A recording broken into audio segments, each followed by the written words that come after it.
Her perfume still lingered in the air, a sweet, cloying cloud of expensive desperation. I stood frozen at the security gate, watching her wheel away her Louis Vuitton suitcase like she was heading to paradise, and not leaving her only daughter behind in the middle of a crowded airport. She didn't look back. Not once. Just stopped to adjust her sunglasses and toss a final line over her shoulder. "You'll figure it out."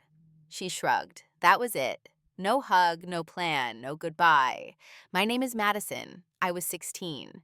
And from wherever you're listening, I want to ask, have you ever been left behind by the person who was supposed to love you the most?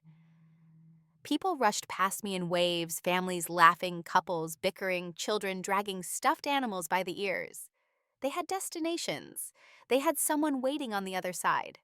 Me, I had $47, a prepaid phone with half a charge, and one small duffel bag with everything I owned. She didn't even bother to say she loved me. I clutched my phone so tight I thought it might crack.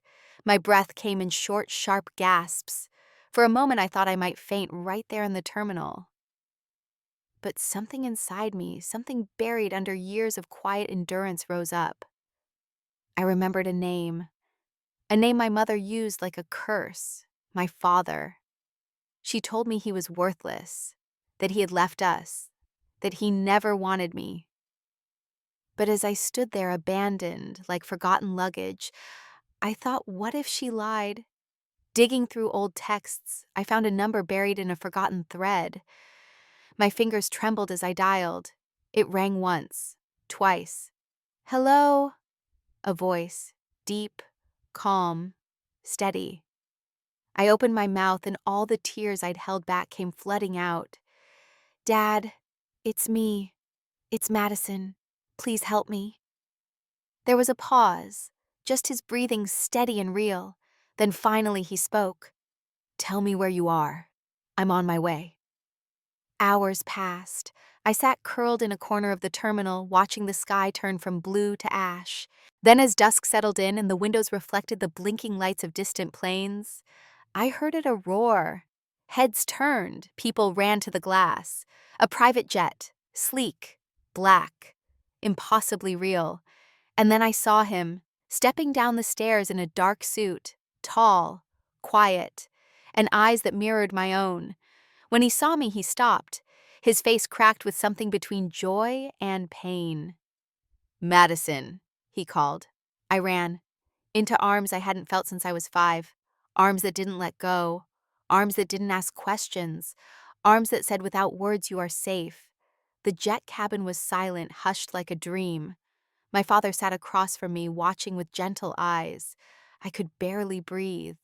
"She just left me," I whispered, like I was nothing. He leaned forward, jaw clenched.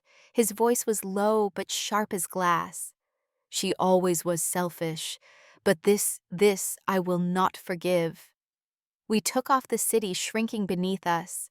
I stared out the window, numb, shattered, and yet beginning to feel something else. Not anger, not revenge. Something stronger. Like rising from deep water and tasting air for the first time. "I don't have anything," I said quietly. He smiled then, not with pity, but with love.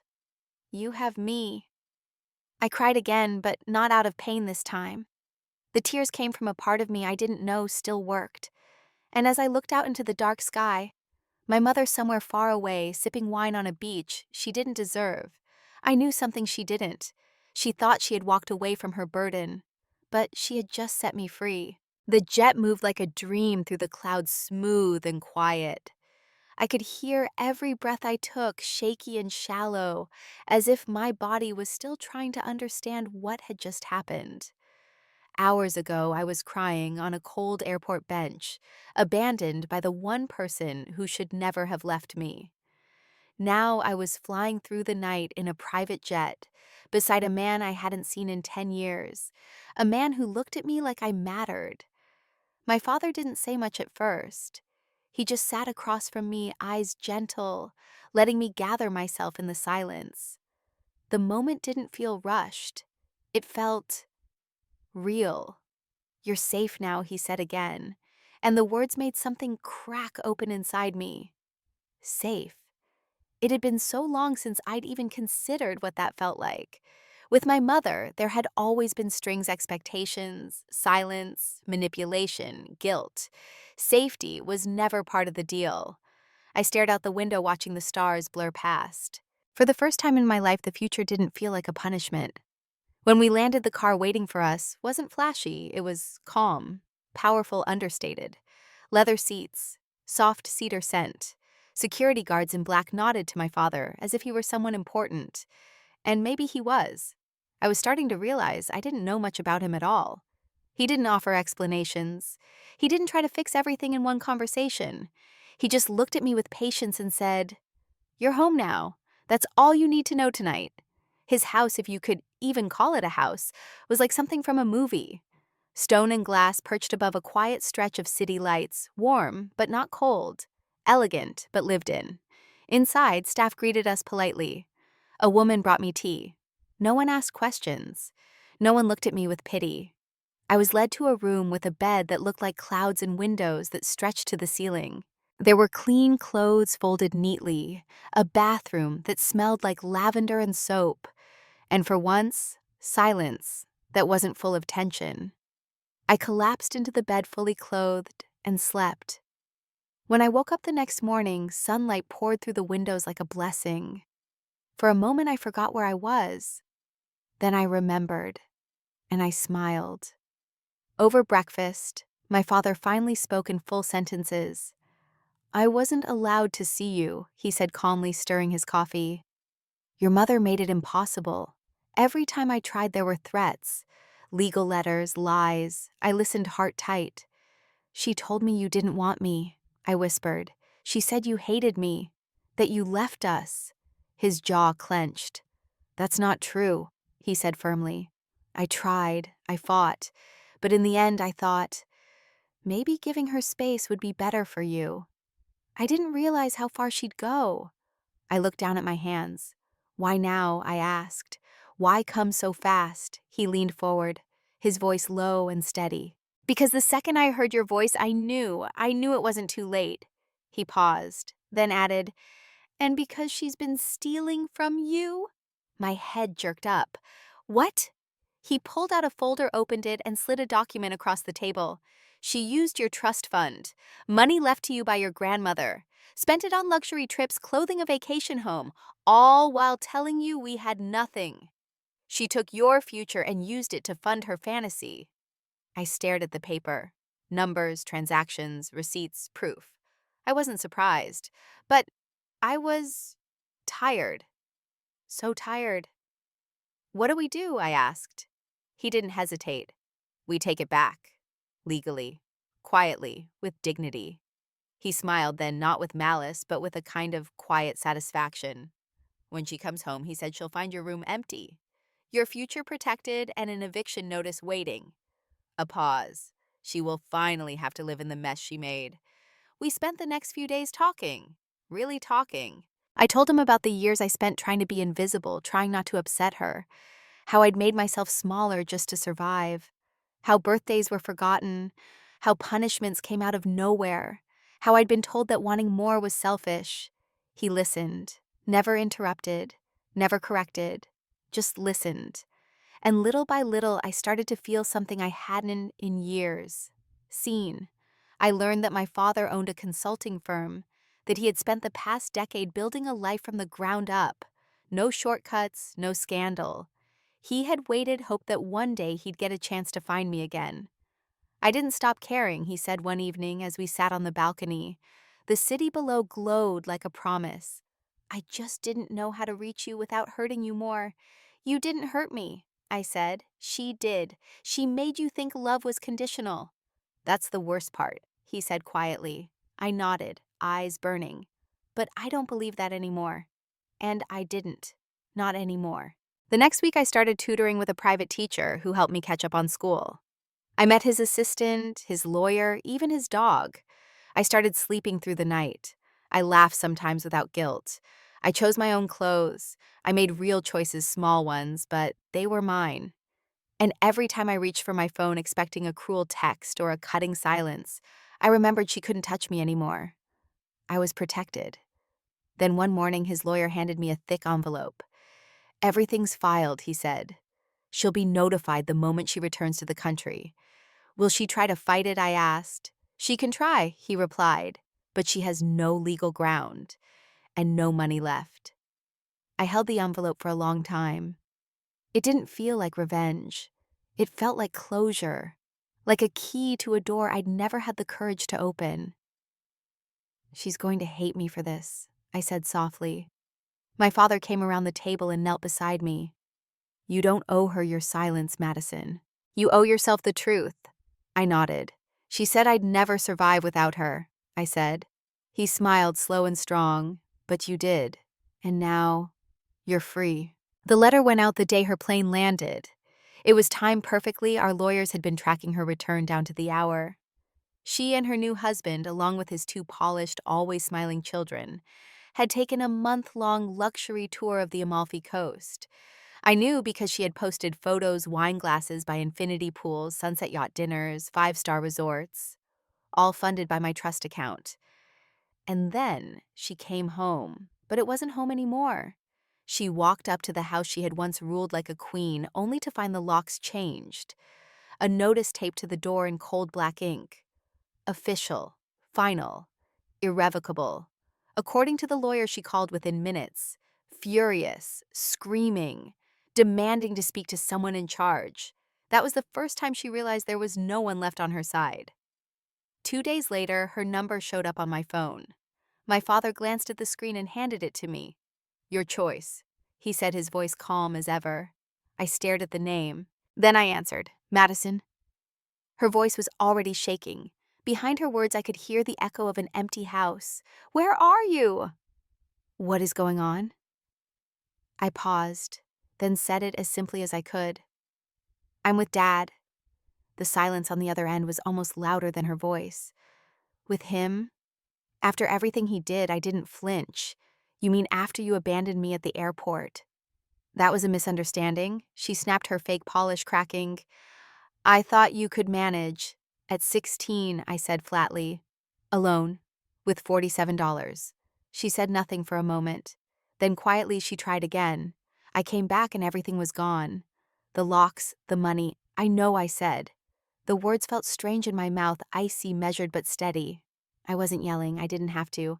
"You walked away from me," I continued. "Now you know what it feels like." Her composure finally broke. "This is my house," she screamed. "No," I said. "It never was. It was his. And now it's mine too." She started to sob. Real or fake, I couldn't tell anymore. "It didn't matter. You can come back," she said, suddenly desperate. "We'll figure this out." "You're confused." "No," I said. "I'm not. I'm done." And I hung up. My father didn't say anything for a moment, just placed a hand on my shoulder. A quiet, steady presence. "I'm proud of you," he said. That night, I slept like I hadn't in years. But it wasn't over. 3 days later, we received a legal notice.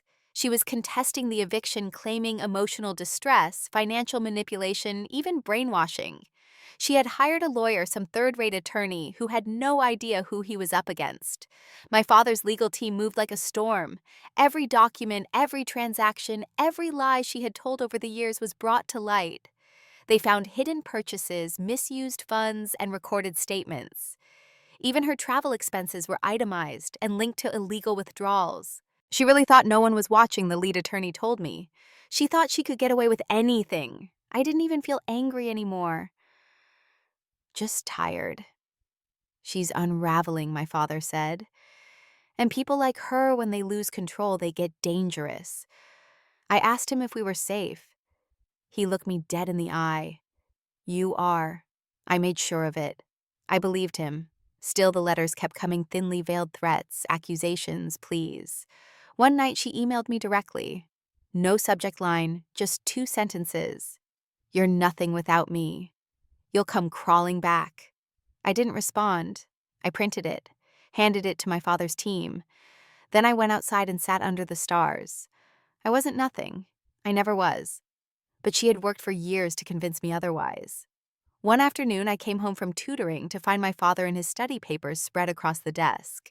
He looked up when I walked in, nodded toward a folder. "Take a look. Inside were final rulings. Everything. Legal ownership. Frozen accounts. The last door closed. She has no claim to anything anymore, he said. My heart thudded hard. So it's done. He nodded. She can scream all she wants. She can twist the story in her head. But on paper, in reality, it's over. I felt dizzy with relief, but also something else, a strange aching grief. She's still my mother, I said. She was supposed to protect you, he replied quietly. She didn't. You don't have to keep paying the price for her choices. The next morning, the story broke in local news. A quiet article tucked in the business section, local woman sued for misuse of minor's inheritance. Assets seized pending further investigation. Her name was there. So was mine. I stared at the screen for a long time. She's going to hate this, I said. She already hated herself, my father replied. She just hid it better than most. It was the first time I truly saw her for who she was. Not a monster, not a mastermind. Just a hollow woman desperate to stay relevant in a world that didn't love her the way she needed. She needed control, attention, applause. When none of that came from me anymore, she fell apart. And I realized revenge didn't have to be fire and fury. Sometimes it was just walking away and letting the truth speak for itself. I didn't need to destroy her. She'd already done that. All I had to do was live. Spring came quietly that year. The air softened, the light changed, and the nights weren't as cold anymore. But the biggest change wasn't outside. It was in me. For the first time in my life, I woke up without fear. No weight in my chest, no tightness in my throat. I didn't flinch when my phone buzzed. I didn't brace myself for disappointment. I just lived. My father made sure of that. He had arranged for me to continue school with private tutors, and they didn't just teach. They listened, encouraged, believed. I was catching up quickly, but more than that, I was learn how to be curious without being afraid of being wrong. He hired a counselor too. Not because I asked for one, but because he said gently, "Sometimes healing needs help." She didn't push. She just sat with me quietly until I was ready to speak. And when I did, the words came pouring out. Years of being ignored, belittled, manipulated. Years of being told that love had to be earned, that I was only as good as what I could give. With her help and with my father's steady support, I began to rebuild something I never knew I had lost my self-worth. There were still hard days. Some mornings I'd wake up from a dream where she was yelling at me, telling me I'd ruined her life, that I was ungrateful, a burden. I'd sit up in bed, heart pounding, and stare at the ceiling, waiting for the feeling to pass. And then I'd remember where I was, in a room I had chosen, in a home that was calm, with people who saw me not as a problem, but as a person. That was liberation. Not a grand moment, not fireworks or applause, just silence, steady, soft silence, where fear used to live. One afternoon, I found my father in the garden. He was trimming back a few of the wild rose bushes. I sat beside him watching. "She tried again," he said, handing me a letter. "Another complaint. Same claims. It's already being dismissed." I opened the letter, skimmed it. The words felt like echoes now, hollow, powerless. "She really can't let go, can she?" I asked. "No," he said simply, "but you can." I nodded slowly. Later that night, I sat in my room and opened an old box I had brought with me from the airport. Inside were a few photos, some birthday cards, a letter she once wrote to me when I was 8. At the time, I thought it was beautiful. Now I could see the strings hidden between the lines. I tore it in half. Then I opened my photo gallery and scrolled through pictures of school plays, family dinners, holidays, smiles that were too wide, eyes that were too tired. I deleted every one of them, slowly, carefully, like peeling off a layer that no longer fit. I thought it would hurt more, but when I was done, I felt lighter, like I had made room for something new. That weekend, my father and I took a trip up the coast, just the two of us. We didn't talk about her. We didn't talk about court. We just listened to music, ate greasy diner food, and watched the ocean crash against the cliffs. It was the first time in a long time I saw him laugh, really laugh. "I missed all of this," he said quietly. I looked at him, really looked. You didn't miss it. You're here now. We pulled over at a small lookout point, got out, and stood in the wind. The sky was wide and open, and for a long time we just stood there in silence. And I thought, this is what peace looks like. It's not loud. It doesn't make a scene, but you know it when it finds you. Back home, life settled into a rhythm. I took classes during the day, worked on small writing projects at night. I started volunteering at a local shelter on weekends, something I'd always wanted to do but was never allowed to. My father encouraged it, always reminding me that giving back was part of healing too, but only if I wanted to. Sometimes I still dreamed of her, but she didn't scare me anymore. She didn't own me. One day I found myself smiling at a photo of me and my father taken at the beach. I realized I hadn't smiled like that in years. Not because someone told me to, but because I felt it. It was real. I was building a life that felt like mine, not one I had been handed, not one I had to survive, but one I could choose piece by piece. Liberation wasn't just about leaving her behind. It was about stepping fully into myself. The courthouse was cold that morning, not because of the weather, but because of the silence inside the car as we pulled into the parking lot. My father was beside me, calm as ever. He didn't say much, but I could feel the weight of his support in every breath he took. This was it, the final hearing. She had filed one last motion trying to claw something back, control money, even just a sliver of reputation. It was her last move, her final grasp at rewriting the story. But the story didn't belong to her anymore. I stepped out of the car and walked into the courthouse without hesitation. I wasn't the girl from the airport. I wasn't shaking. I wasn't afraid. I was steady, and I was done. Inside the waiting area, I saw her. Sitting alone on a bench, her makeup too perfect, her posture too forced. There was no husband, no kids, no luxury handbag. Just her, and the ruin she had built with her own hands. When she saw me, something in her face cracked. "Madison," she said, her voice sharp with forced calm. "We can still fix this." I stopped a few feet away, held up a hand. "No," I said. "I'm done fixing things you broke." Her mouth opened, but nothing came out. The bailiff called my name and I walked past her without looking back. Inside the courtroom, her lawyer tried to spin it all: emotional distress, misunderstanding, confusion over accounts. But the judge wasn't moved. The documents were clear, the evidence overwhelming. She had no claim, no rights, no access to my trust, no legal standing to challenge anything my father had secured. When the gavel came down, it was quiet, final. Outside, she tried to follow me. Security stopped her. I looked back once, just once, and saw her reaching for me, her face twisted with something between rage and desperation. I felt nothing. No hate, no regret, just distance. In the car, my father asked, "How do you feel?" I looked out the window, watching the city pass by, wide open, full of light. "Free," I said. He smiled. "Then that's all that matters." That night, I stood on the balcony, the air warm on my face, the stars scattered across the sky like quiet promises. I thought about her somewhere alone, her world smaller than ever. And I didn't feel cruel. I felt clean, because I hadn't destroyed her. I hadn't needed to. She did that all by herself.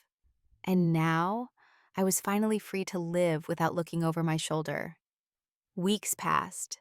The court ruling held. She went quiet. I didn't hear from her again. And I didn't need to. I started applying for college, something she once told me wasn't for people like us. My father helped me choose programs, read my essays, reminded me to take breaks. Sometimes I still woke up with a start expecting to hear her voice, but those moments passed quickly. And every time they did, I reminded myself I walked away. She didn't push me, I chose it. One morning, my father knocked on my door holding a letter. "It's from the school," he said. I opened it with shaking hands. I had gotten in.